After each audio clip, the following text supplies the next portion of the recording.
जाहि विधि राखे राम, जाहि विधि राखे राम, अरे ताहि विधि रहिए और सीताराम, सीताराम, सीताराम कहिए, सीताराम, सीताराम, सीताराम कहिए।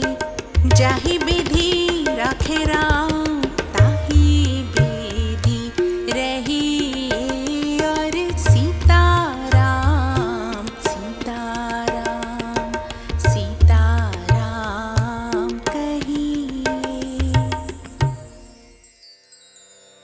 भारत माता और हिसाली वाली मैया को मेरा प्रणाम। पावन चिंतनधारा आश्रम की ओर से सभी को जय श्री राम।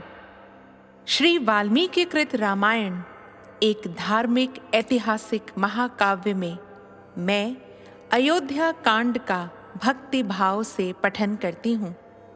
निवेदन है कि आप भी श्रद्धा भाव से इसका श्रवण करें। ओम श्री गणेशाय नमः। ओम श्री सरस्वते नमः। ओम श्री हनुमते नमः। ओम श्री गुरुवे नमः।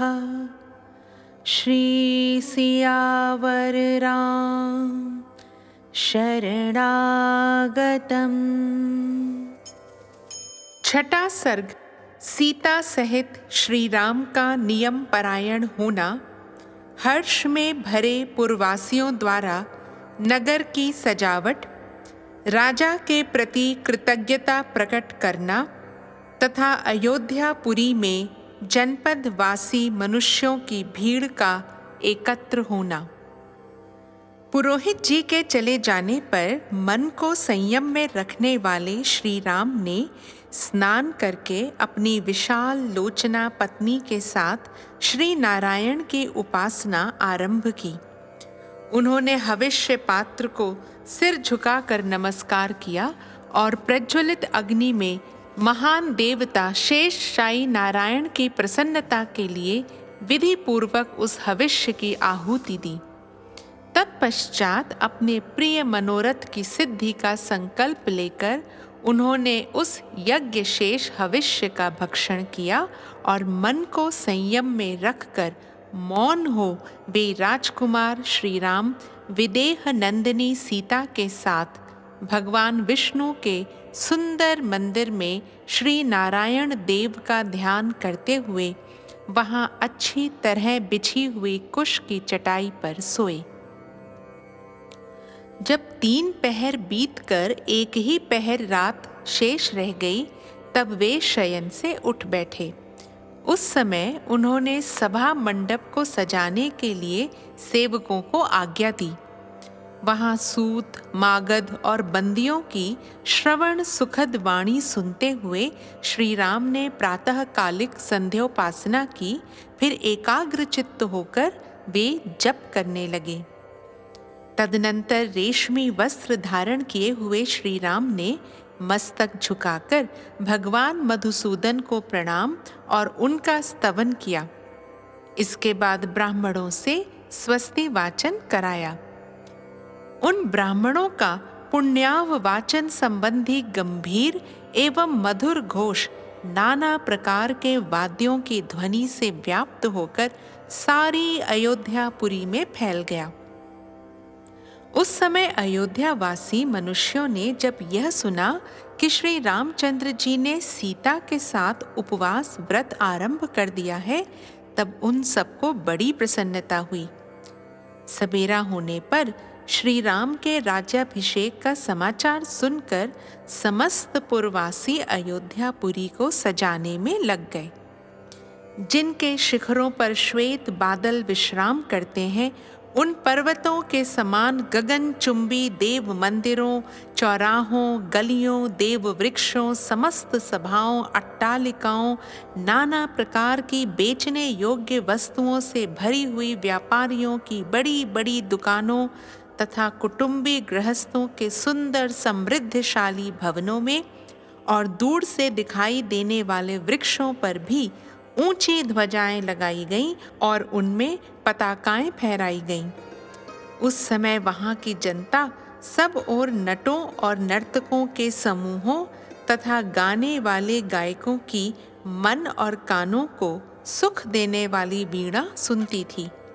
श्री राम के राज्याभिषेक का शुभ अवसर प्राप्त होने पर प्रायः सब लोग चौराहों पर और घरों में भी आपस में श्री राम के राज्याभिषेक की ही चर्चा करते थे। घरों के दरवाजों पर खेलते हुए झुंड के झुंड बालक भी आपस में श्री राम के राज्याभिषेक की ही बातें करते थे। पुरवासियों ने श्री राम के राज्याभिषेक के समय राजमार्ग पर फूलों की भेंट चढ़ाकर वहां सब ओर धूप की सुगंध फैला दी। ऐसा करके उन्होंने राजमार्ग को बहुत सुंदर बना दिया। राज्याभिषेक होते होते रात हो जाने की आशंका से प्रकाश की व्यवस्था करने के लिए पुरवासियों ने सब ओर सड़कों के दोनों तरफ वृक्ष की भांति अनेक शाखाओं से युक्त दीप स्तंभ खड़े कर दिए। इस प्रकार नगर को सजाकर श्री राम के युवराज पद पर अभिषेक की अभिलाषा रखने वाले समस्त पुरवासी चौराहों और सभाओं में झुंड के झुंड एकत्र हो वहां परस्पर बातें करते हुए महाराज दशरथ की प्रशंसा करने लगे। अहो, इक्ष्वाकु कुल को आनंदित करने वाले ये राजा दशरथ बड़े महात्मा हैं, जो कि अपने आप को बूढ़ा हुआ जानकर श्री राम का राज्याभिषेक करने जा रहे हैं।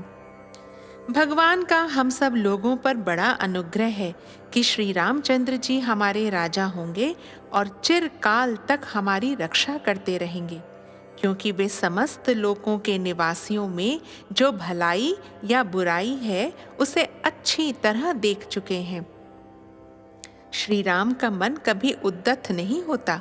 वे विद्वान, धर्मात्मा और अपने भाइयों पर स्नेह रखने वाले हैं। उनका अपने भाइयों पर जैसा स्नेह है वैसा ही हम लोगों पर भी है। धर्मात्मा एवं निष्पाप राजा दशरथ चिरकाल तक जीवित रहें, जिनके प्रसाद से हमें श्री राम के राज्याभिषेक का दर्शन सुलभ होगा। अभिषेक का वृतांत सुनकर नाना दिशाओं से उस जनपद के लोग भी वहां पहुंचे थे। उन्होंने उपर्युक्त बातें कहने वाले पुरवासियों की सभी बातें सुनी।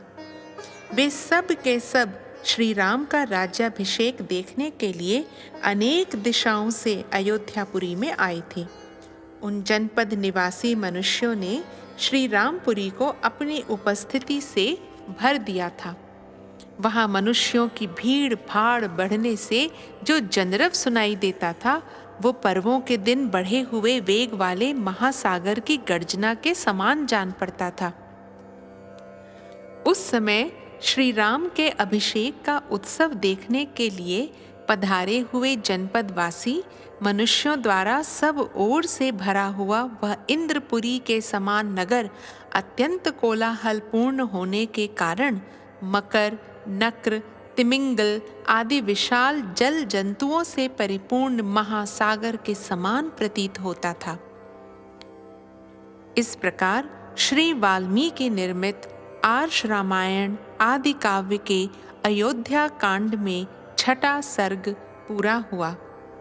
राम रामेति रामेति रमे रामे मनोरमे सहस्रनाम ततुल्यम राम नाम वरानने। सातवां सर्ग। श्री राम के अभिषेक का समाचार पाकर खिन्न हुई मंथरा का कैकई को उभारना, परंतु प्रसन्न हुई कैकई का उसे पुरस्कार रूप में आभूषण देना और वर मांगने के लिए प्रेरित करना। रानी कैकई के पास एक दासी थी जो उसके मायके से आई हुई थी। वह सदा कैकई के ही साथ रहा करती थी।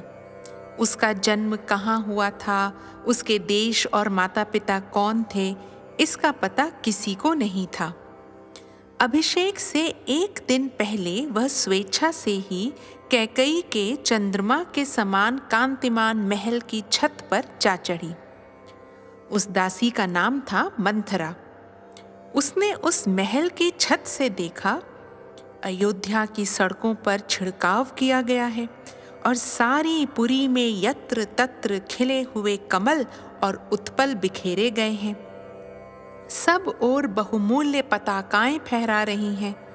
ध्वजाओं से इस पुरी की अपूर्व शोभा हो रही है।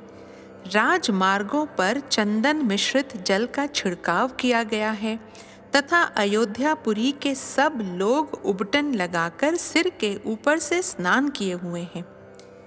श्री राम के दिए हुए माल्य और मोदक हाथ में लिए श्रेष्ठ ब्राह्मण हर्षनाद कर रहे हैं। देव मंदिरों के दरवाजे चूने और चंदन आदि से लीपकर सफेद एवं सुंदर बनाए गए हैं। सब प्रकार के बाजों की मनोहर ध्वनि हो रही है। अत्यंत हर्ष में भरे हुए मनुष्यों से सारा नगर परिपूर्ण है और चारों ओर वेद पाठकों की ध्वनि गूंज रही है। श्रेष्ठ हाथी और घोड़े हर्ष से उत्फुल्ल दिखाई देते हैं तथा गाय बैल प्रसन्न होकर रंभा रहे हैं। सारे नगर निवासी हर्ष जनित रोमांच से युक्त और आनंद मग्न हैं तथा नगर में सब ओर श्रेणीबद्ध ऊंचे ऊंचे ध्वज फहरा रहे हैं। अयोध्या की ऐसी शोभा को देखकर मंथरा को बड़ा आश्चर्य हुआ। उसने पास के ही कोठे पर राम की धाय को खड़ी देखा। उसके नेत्र प्रसन्नता से खिले हुए थे और शरीर पर पीले रंग की रेशमी साड़ी शोभा पा रही थी। उसे देखकर मंथरा ने उससे पूछा, धाय, आज श्री रामचंद्र जी की माता अपने किसी अभीष्ट मनोरथ के साधन में तत्पर हो अत्यंत हर्ष में भरकर लोगों को धन क्यों बांट रही हैं? आज यहाँ के सभी मनुष्यों को इतनी अधिक प्रसन्नता क्यों है? इसका कारण मुझे बताओ। आज महाराज दशरथ अत्यंत प्रसन्न होकर कौन सा कर्म कराएंगे? श्री राम की धाय तो हर्ष से फूली नहीं समाती थी। उसने कुब्जा के पूछने पर बड़े आनंद के साथ उसे बताया, कुब्जे, रघुनाथ जी को बहुत बड़ी संपत्ति प्राप्त होने वाली है। कल महाराज दशरथ पुष्य नक्षत्र के योग में क्रोध को जीतने वाले पाप रहित रघुकुल नंदन श्री राम को युवराज के पद पर अभिषिक्त करेंगे। धाय का यह वचन सुनकर कुब्जा मन ही मन कुढ़ गई और उस कैलाश शिखर की भांति उज्ज्वल एवं गगनचुंबी प्रासाद से तुरंत ही नीचे उतर गई। मंथरा को इसमें कैकई का अनिष्ट दिखाई देता था। वह क्रोध से जल रही थी। उसने महल में लेटी हुई कैकई के पास जाकर इस प्रकार कहा, मूर्खे, उठ, क्या सो रही है? तुझ पर बड़ा भारी भय आ रहा है। अरे, तेरे ऊपर विपत्ति का पहाड़ टूट पड़ा है, फिर भी तुझे अपनी इस दुर्वस्था का बोध नहीं होता। तेरे प्रियतम तेरे सामने ऐसा आकार बनाए आते हैं मानो सारा सौभाग्य तुझे ही अर्पित कर देते हों, परंतु पीठ पीछे वे तेरा अनिष्ट करते हैं। तू उन्हें अपने में अनुरक्त जानकर सौभाग्य की डींग हाका करती है, परंतु जैसे ग्रीष्म ऋतु में नदी का प्रवाह सूखता चला जाता है, उसी प्रकार तेरा वह सौभाग्य अब अस्थिर हो गया है, तेरे हाथ से चला जाना चाहता है। इष्ट में भी अनिष्ट का दर्शन कराने वाली रोष भरी कुब्जा के इस प्रकार कठोर वचन कहने पर कैकई के मन में बड़ा दुख हुआ। उस समय कैकई राजकुमारी ने कुब्जा से पूछा, मंथरे, कोई अमंगल की बात तो नहीं हो गई? क्योंकि तेरे मुख पर विषाद छा रहा है और तू मुझे बहुत दुखी दिखाई देती है। मंथरा बातचीत करने में बड़ी कुशल थी। वह कैकेयी के मीठे वचन सुनकर और भी खिन्न हो गई।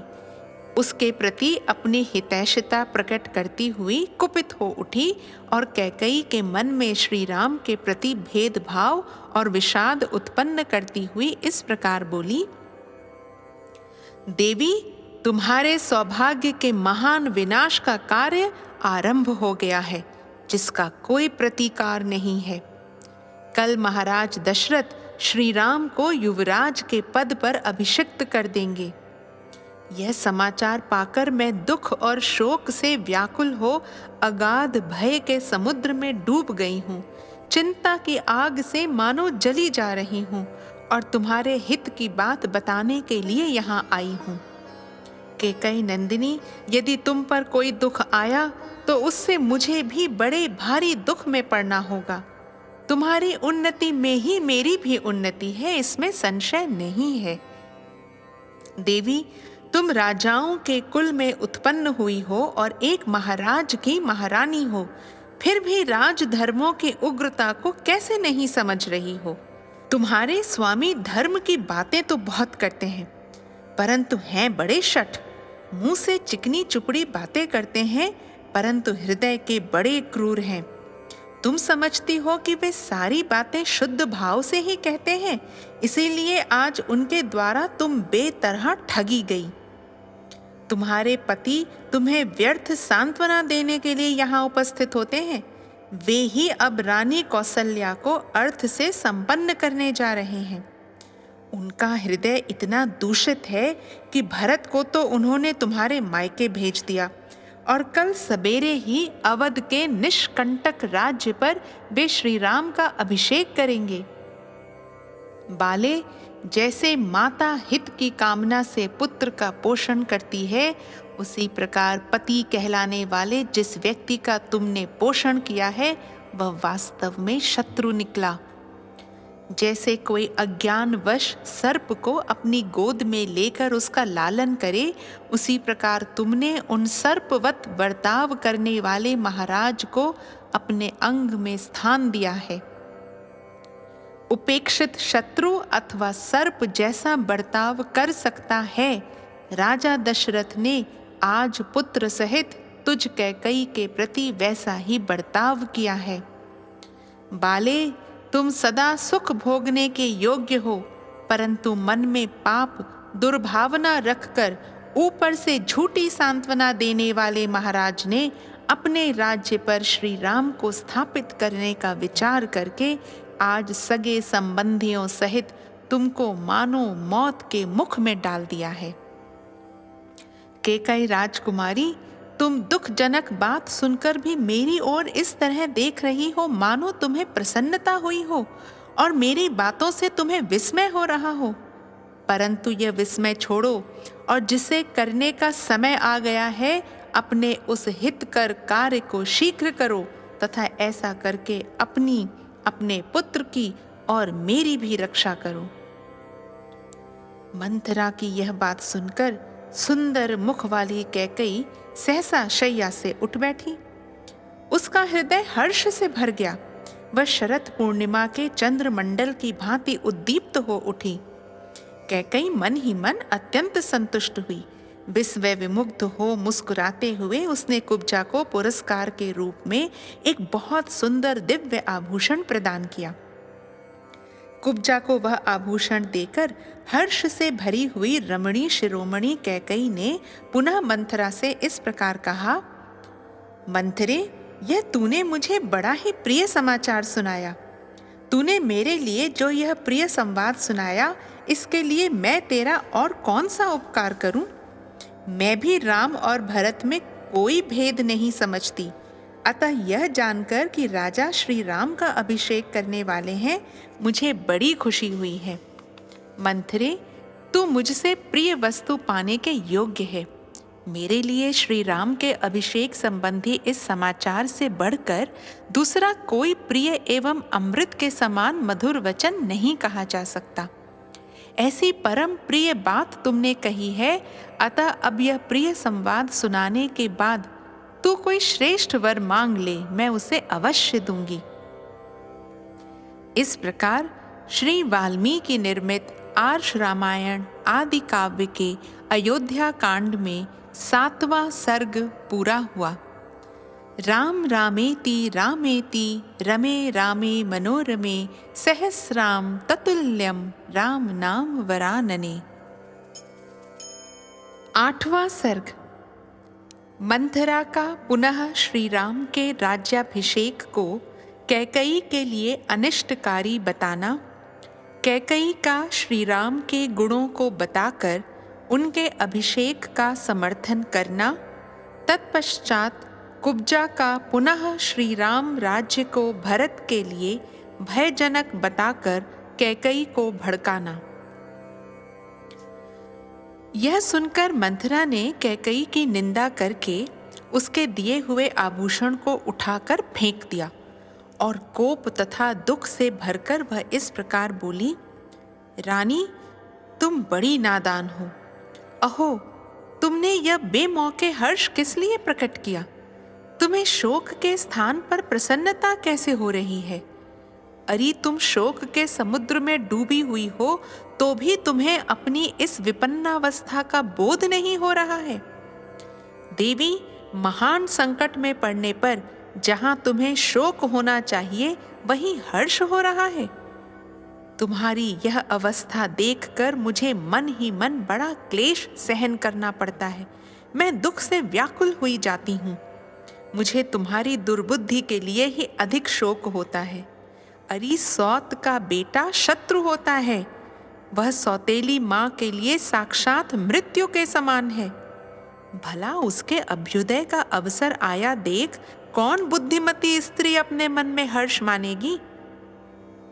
यह राज्य भरत और राम दोनों के लिए साधारण भोग्य वस्तु है। इस पर दोनों का समान अधिकार है। इसलिए श्री राम को भरत से ही भय है। यही सोचकर मैं विषाद में डूबी जाती हूँ, क्योंकि भयभीत से ही भय प्राप्त होता है।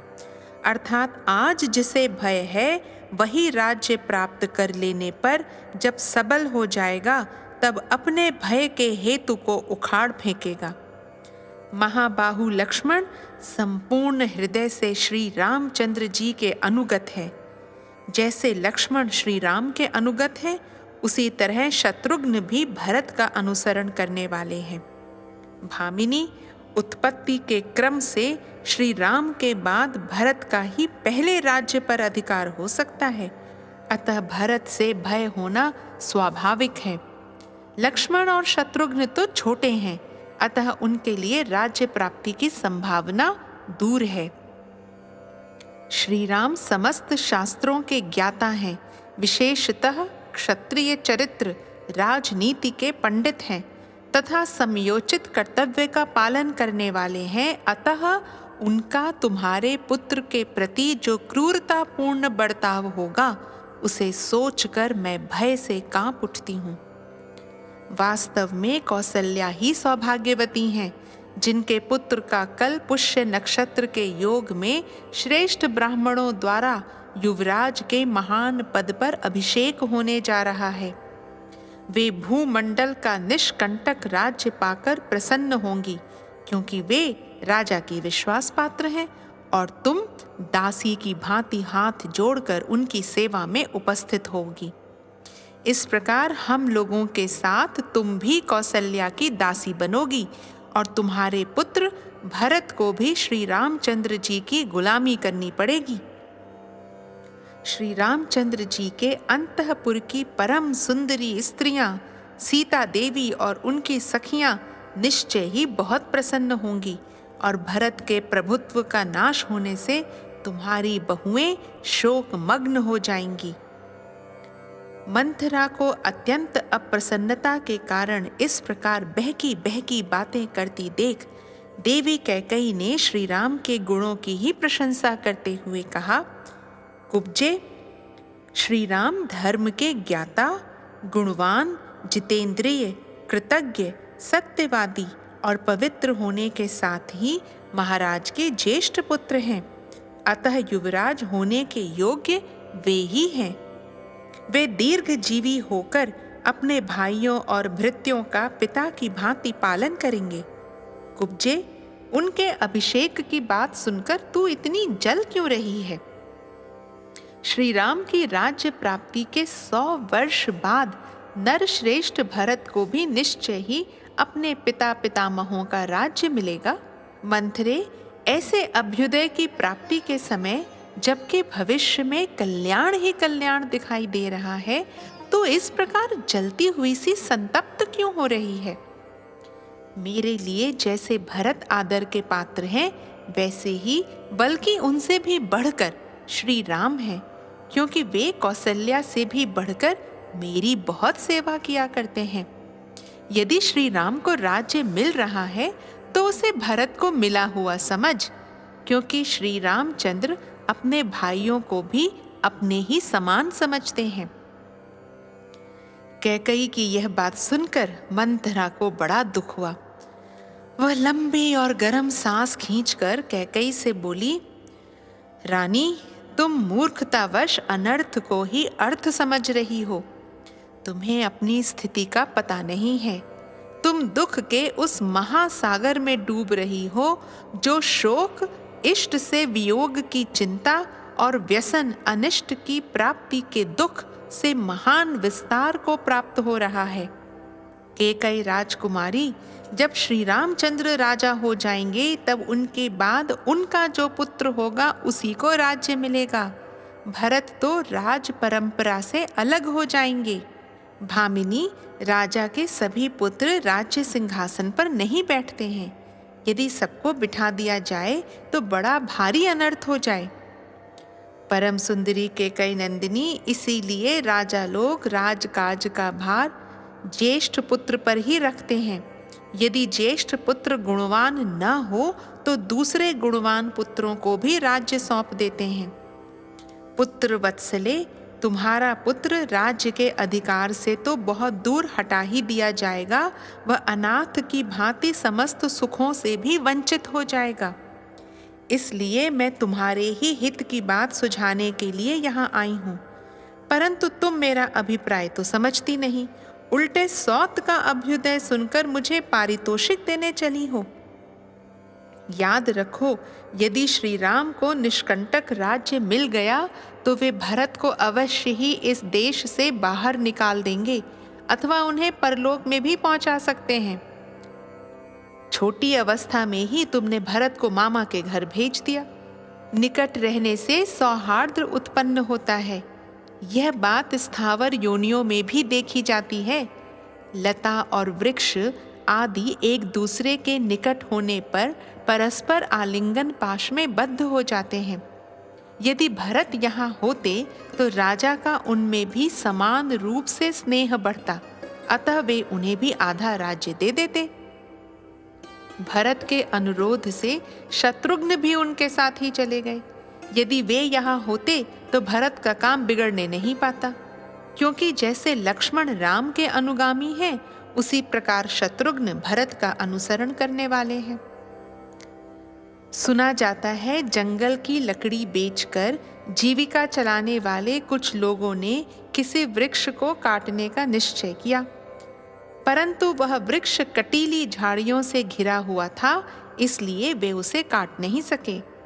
इस प्रकार उन कटीली झाड़ियों ने निकट रहने के कारण उस वृक्ष को महान भय से बचा लिया। सुमित्रा कुमार लक्ष्मण श्री राम की रक्षा करते हैं और श्री राम उनकी। उन दोनों का उत्तम भ्रातृ प्रेम दोनों अश्विनी कुमारों की भांति तीनों लोकों में प्रसिद्ध है। इसलिए श्री राम लक्ष्मण का तो किंचित भी अनिष्ट नहीं करेंगे, परंतु भरत का अनिष्ट किए बिना वे रह नहीं सकते, इसमें संशय नहीं है।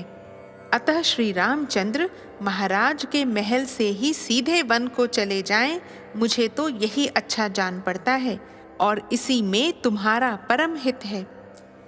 यदि भरत धर्मानुसार अपने पिता का राज्य प्राप्त कर लेंगे तो तुम्हारा और तुम्हारे पक्ष के अन्य सब लोगों का भी कल्याण होगा।